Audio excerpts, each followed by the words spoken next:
ಕೋಲಾರ ಜಿಲ್ಲೆ ಮುಳಬಾಗಿಲು ತಾಲೂಕಿನಲ್ಲಿ ಕನ್ನಡ ರಾಜ್ಯೋತ್ಸವದ ಪ್ರಯುಕ್ತ 23ನೇ ತಾರೀಕು ಸಂಜೆ 6 ಗಂಟೆಯಿಂದ ಮನೋರಂಜನಾ ಕಾರ್ಯಕ್ರಮ ಸಂಗೀತ ಗುಣಗಾನ ಯಶಸ್ವಿಯಾಗಿ ನಡೆಯಿತು.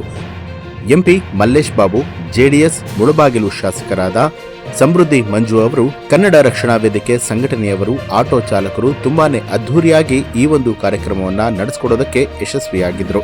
ಪೊಲೀಸ್ ಇಲಾಖೆಯವರು ಯಾವುದೇ ರೀತಿಯಂತಹ ಅಹಿತಕರ ಘಟನೆಗಳು ನಡೆಯದಂತೆ ಜನರಿಗೆ ಸುರಕ್ಷತೆಯನ್ನ ಕೊಟ್ಟು ಈ ಒಂದು ಕಾರ್ಯಕ್ರಮವನ್ನು ಯಶಸ್ವಿಯಾಗಿ ನಡೆಸಿಕೊಟ್ಟರು.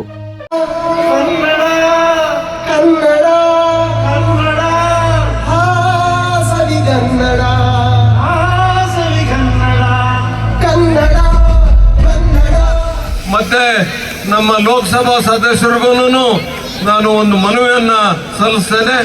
ಇವತ್ತು ಏನು ಕನ್ನಡ ನಮ್ಮ ಕರ್ನಾಟಕದ ಗಡಿಭಾಗನಲ್ಲಿದೆ, ಈ ಮುಳಬಾಗಿಲು ತಾಲೂಕನ್ನ ಸ್ವಲ್ಪ ಗಮನಿಸಬೇಕು. ನೀವು ಈ ಅಭಿವೃದ್ಧಿ ಕಾರ್ಯಕ್ರಮಗಳಿಗೆ ಮಂಜುನಾಥ್ ಜೊತೆಯಲ್ಲಿ ಕೈ ಜೋಡಿಸಬೇಕು ಅಂತ ಹೇಳ್ತಾ ಈ ಒಂದು ಕಾರ್ಯಕ್ರಮವನ್ನು ಆಯೋಜಿಸಿದ್ದಕ್ಕೆ ಮತ್ತು ಈ ಒಂದು ರಸಮಂಜರಿ ಕಾರ್ಯಕ್ರಮವನ್ನು ಆಯೋಜನೆ ಮಾಡಲು ಒಂದು ನೇತೃತ್ವವನ್ನು ವಹಿಸಿರ್ತಕ್ಕಂಥ ಮಂಜುನಾಥ್ ಅವರಿಗೆ, ಮಲ್ಲೇಶ್ ಬಾಬು ಅವರಿಗೆ, ಇವತ್ತು ಆಯೋಜನೆ ಮಾಡಿರ್ತಕ್ಕಂಥ ಎಲ್ಲ ಕನ್ನಡ ಮಿತ್ರರಿಗೂ ನನ್ನ ಶುಭಾಶಯಗಳನ್ನು ತಿಳಿಸ್ತಾ ನನ್ನ ವಂದನೆಗಳಿಸುತ್ತಾನೆ. ಜೈ ಹಿಂದ್.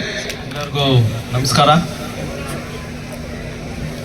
ವೇದಿಕೆ ಮೇಲಿರುವ ನಮ್ಮ ಜನಪ್ರಿಯ ಶಾಸಕರಾದ ಸಮೃದ್ಧಿ ಮಂಜಣ್ಣ ಅವರೇ, ಹಿರಿಯರು, ಖ್ಯಾತ ವಕೀಲರಾದ ಕೆ ವಿ ಶಂಕರಣ್ಣ ಅವರೇ, ಮತ್ತು ವೇದಿಕೆ ಮೇಲಿರುವ ಎಲ್ಲ ಗಣ್ಯರೇ, ವೇದಿಕೆ ಮುಂದೆ ಇರುವ ಎಲ್ಲ ಕನ್ನಡ ಪರವಾಗಿ ಬಂದಿರುವ ಎಲ್ಲ ನಿಮ್ಮ ಏನೋ ಒಂದು ಹೇಳ್ತೀರಾ ಉತ್ಸಾಹ ತೋರಿಸಿ ಬಂದಿರುವ ನಿಮ್ಮೆಲ್ಲರಿಗೂ ನಮಸ್ಕರಿಸ್ತಾ, ಏನು ಕನ್ನಡ ರಾಜ್ಯೋತ್ಸವ ಅಂಗವಾಗಿ ಇವತ್ತು ಏನು ಮಾಡ್ತಾ ಇದ್ದಾರೆ ನಮ್ಮ ಶಾಸಕರು ಮತ್ತು ಇಲ್ಲಿ ಮುಳಬಾಗಿಲು ಕ್ಷೇತ್ರದ ನಾಯಕರು ಮತ್ತು ನೀವೆಲ್ಲ, ಭಾಳ ಖುಷಿ ಆಗ್ತಾ ಇದೆ.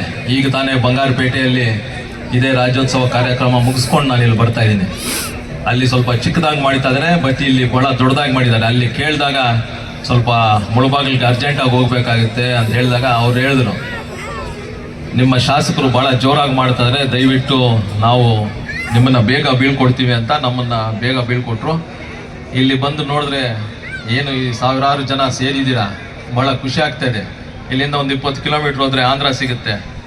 ಆದ್ರೇನು ಈ ಗಡಿನಾಡಿನಲ್ಲಿ ನೀವು ಇಷ್ಟು ವಿಜೃಂಭಣೆಯಿಂದ ಮಾಡ್ತಾ ಇದ್ದೀರಾ, ಇದು ಭಾಳ ಖುಷಿ ಆಗ್ತಾಯಿದೆ. ಇನ್ನು ಮುಂದಿನ ದಿನಗಳಲ್ಲಿ ಶಾಸಕರು ಹೇಳ್ತಾ ಇದ್ರು ಇನ್ನೂ ಜೋರಾಗಿ ಮಾಡ್ತೀನಿ ಅಂತ, ಬರೋ ವರ್ಷ ಇದಕ್ಕಿಂತ ಇನ್ನೂ ಜೋರಾಗಿ ಮಾಡ್ತೀನಿ ಅಂತ.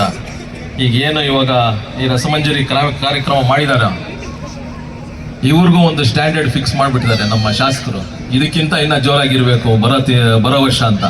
ಅದಕ್ಕೆ ನಮ್ಮ ಏನು ತಂಡ ಬಂದಿದೆಯೋ ಅವ್ರಿಗೂ ಇವಾಗ ಒಂದು ಸ್ಟ್ಯಾಂಡರ್ಡ್ ಫಿಕ್ಸ್ ಮಾಡಿಕೊಟ್ಟಿದ್ದಾರೆ. ಮುಂದಿನ ವರ್ಷ ಇನ್ನೂ ಚೆನ್ನಾಗಿರುತ್ತೆ ಅಂತ ಹೇಳ್ತಾ ಇದ್ದಾರೆ. ಈ ಕಾರ್ಯಕ್ರಮ ಇವಾಗ ಏನು ಮಾಡಿದಾರೋ ಸ್ಟೇಜ್ ಕಾರ್ಯಕ್ರಮ, ಇದು ಬರೋ ವರ್ಷ ಬರೋವರೆಗೂ, ಬರೋ ಪ್ರೋಗ್ರಾಮ್ ಮಾಡೋವರೆಗೂ ಇದು ಸದಾ ನಿಮ್ಮ ಕಿವಿಯಲ್ಲಿ ನಿಮ್ಮ ಬಾಯಲ್ಲಿ ಬರ್ತಾನೆ ಇರಬೇಕು. ಕನ್ನಡ ಇನ್ನು ಮುಂದೆ ಹೋಗಬೇಕು ಅಂತ ಹೇಳ್ತಾ ನಾನು 2 ಮಾತು ಮುಗಿಸ್ತಾ ಇದ್ದೀನಿ. ಜೈ ಹಿಂದ್, ಜೈ ಕರ್ನಾಟಕ.